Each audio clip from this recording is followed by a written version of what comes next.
who died Monday this week at the age of 100, was living proof of the power of one. The longtime resident was well known in her church, Collins Temple, her neighborhood, mostly Yamacraw Village, and Canton Homes, in the wider community for her generosity, strength, compassion, and belief in human dignity.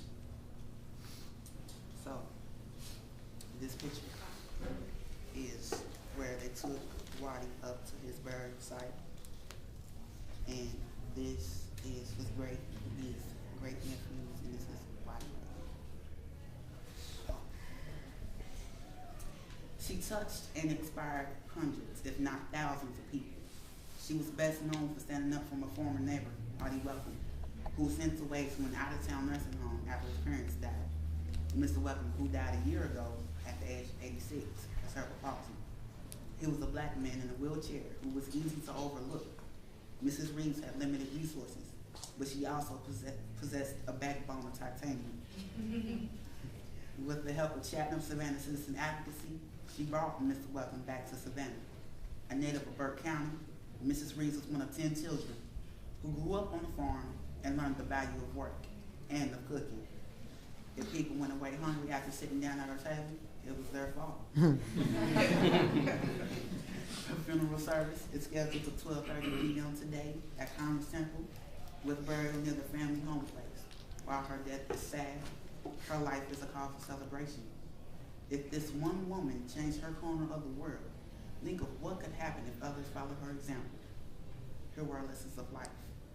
Live and try to treat everybody right, even the one doing you wrong. Keep it in the hands of God and go on. I don't care anything about style. You want to look beautiful? Serve God. Addie Reeves was a beautiful woman. And this Tom Barton lived here. Eulogy for Mr. Welcome. Waddie Welcome was, and all the things you see on your program. But Waddie Welcome was also a kidnapper. He had a way of catching your eye with his eyes, those fierce, intense eyes.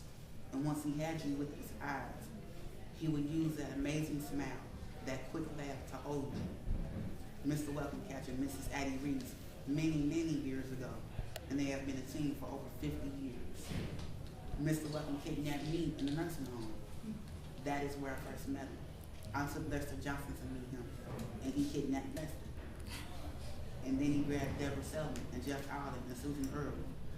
He captured Susan's daughter, Emily. He captured my whole family. He captured Lester's office staff. He captured Sandy Moe and Wayne Autry and showed them that you didn't have to stay captured in a nursing home. Mr. Welcome had a way of capturing people and not letting go until you were a little better person.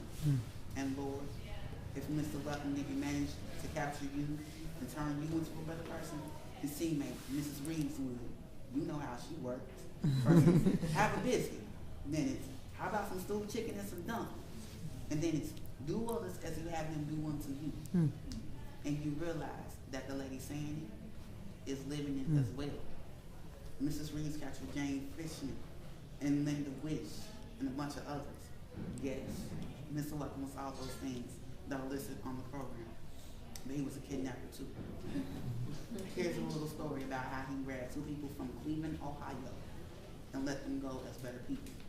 On July 19th, 1997, the video Waddie Welcome, A Man Who Could Not Be Denied, premiered at the Ralph Mark Gilbert Civil Rights Museum on MLK Jr. Boulevard. The museum itself had been recently completed thanks to the talents of the local art college, the group determination of Mr. W.W. Law, and the help of many local citizens. It is a place of power. It was a hot Saturday night, and we had rented the museum and set up for 75 guests. 150 people came. We split the group, screened the video twice, managed to get an overflow crowd up and down the stairs in the elevator for the film, and the reception in the historic 4-story building. It was an exciting, intense 2 hours. Many of Mr. Welcome's family and church members had come, as well as several people from Atlanta. The Savannah Morning News covered the story. As the evening wound down, a lovely young African-American couple came into the small front in the lobby of the museum. They were from Cleveland.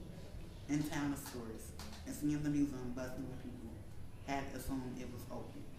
They stepped in and took a moment to get their bearings in the room, taking in the mixture of black, white, young, old, standing, willing, and reclining people.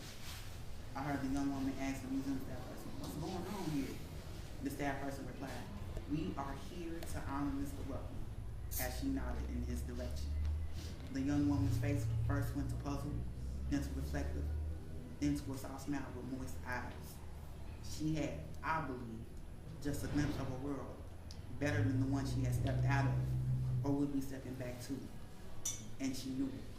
And that, my friends, was, is, will always be the power of this man named Waddie Welcome. At first, he's a puzzlement to most people. Then to many people, he brings reflection and insight to some. A great and growing number around the world, really. He brings hope. Hope of a better world. A world where there is more listening, more laughter, and more love. Mr. Welcome brought all these three things, all three of these things. More listening, more laughter, more love to life, in his life. And the congregation says, Amen. Mrs. Reed's phone book. And this, ladies and gentlemen, is her phone book.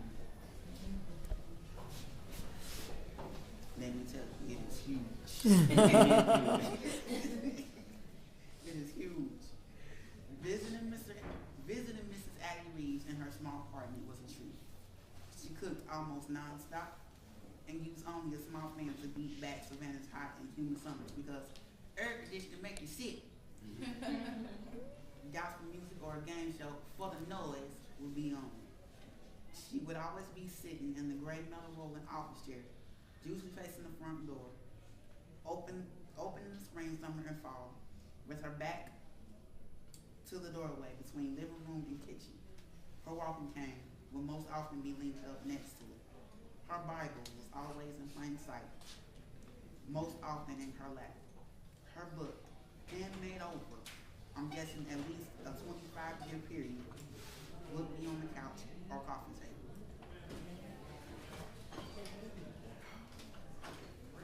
Most pages were shirred cardboard, and all the pages were filled with names and numbers of people. People Mrs. Reeves knew at church, people she knew as neighbors, people she had nursed back to health through her mission group. People. Each name was spelled by letter, by separate letter, cut out from a magazine or maybe the newspaper.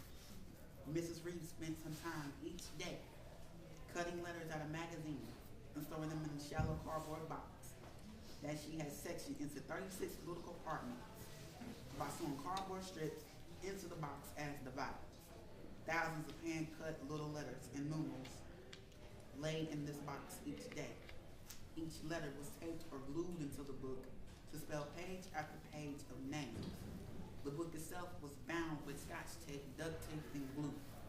It was her phone book, handmade a little each day as she met and pulled another person into her world.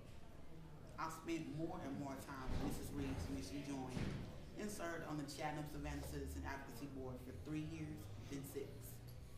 And then with a dispensation that defied the bylaws, she became our first and only internal board member.